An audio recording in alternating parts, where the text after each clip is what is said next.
രണ്ടാം പിണറായി സർക്കാരിന്റെ അവസാനത്തെ സമ്പൂർണ്ണ ബഡ്ജറ്റ് വരാൻ പോവുകയാണ്. പക്ഷേ ഇതൊരു സാധാരണ വരവ് ചെലവ് കണക്ക് മാത്രമല്ല, തെരഞ്ഞെടുപ്പിനെ നേരിടാനുള്ള സർക്കാരിന്റെ ഒരു പ്രധാനപ്പെട്ട പൊളിറ്റിക്കൽ സ്റ്റേറ്റ്മെന്റ് കൂടിയാണ്. സ്വാഭാവികമായും ഒരു ചോദ്യം വരും, അല്ലേ? തുടർഭരണം ലക്ഷ്യം വയ്ക്കുന്ന ഒരു സർക്കാർ ഈ ബഡ്ജറ്റിലൂടെ യഥാർത്ഥത്തിൽ മുന്നോട്ട് വയ്ക്കുന്ന സൂത്രവാക്യം എന്തായിരിക്കും? ഇതൊരു സാമ്പത്തിക രേഖ എന്നതിനപ്പുറം വളരെ കൃത്യമായ ഒരു രാഷ്ട്രീയ തന്ത്രം കൂടിയാണ്. സത്യം പറഞ്ഞാൽ സർക്കാരിന്റെ മുന്നിലുള്ള അവസാനത്തെ വലിയൊരവസരമാണിത്. ഇതൊരു തരം ടൈറ്റ് പോക്ക് പോലെയാണ്.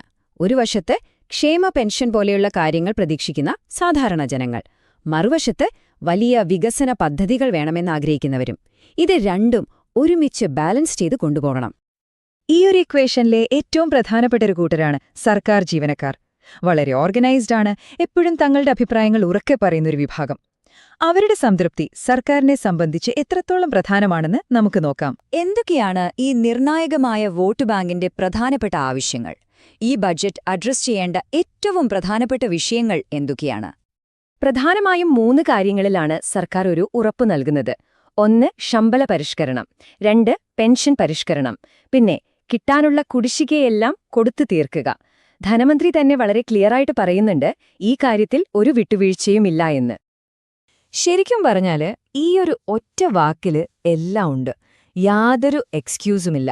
ഗവൺമെന്റ് ഈ വിഷയത്തെ എത്ര സീരിയസ് ആയിട്ടാണ് കാണുന്നതിന്റെ ഏറ്റവും വലിയ തെളിവാണിത്. ജീവനക്കാരുടെ കാര്യം അവിടെ നിൽക്കട്ടെ. ഇനി നമുക്ക് സാധാരണ ജനങ്ങളുടെ കാര്യത്തിലേക്ക് വരാം. തെരഞ്ഞെടുപ്പ് മാനിഫെസ്റ്റോയില് കുറേ കാര്യങ്ങൾ പറഞ്ഞിട്ടുണ്ടല്ലോ. ക്ഷേമ പെൻഷൻ കൂട്ടുന്നത് പോലുള്ള കാര്യങ്ങൾ.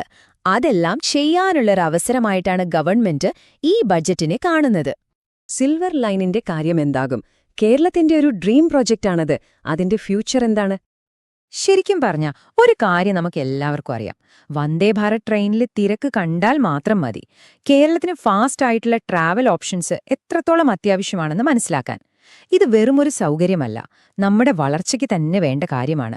ഗവൺമെന്റിന്റെ സ്റ്റാൻഡ് ഇതാണ്. ഓക്കെ, ഞങ്ങളുടെ സിൽവർ ലൈൻ പ്രോജക്റ്റിന് ചില തടസ്സങ്ങളുണ്ട്, അത് മുന്നോട്ടു പോകുന്നില്ലെങ്കിൽ കേന്ദ്രം നല്ലൊരു ഓൾട്ടർനേറ്റീവ് മുന്നോട്ട് വെക്കുകയാണെങ്കിൽ ഞങ്ങൾ ചർച്ച ചെയ്യാൻ റെഡിയാണ്.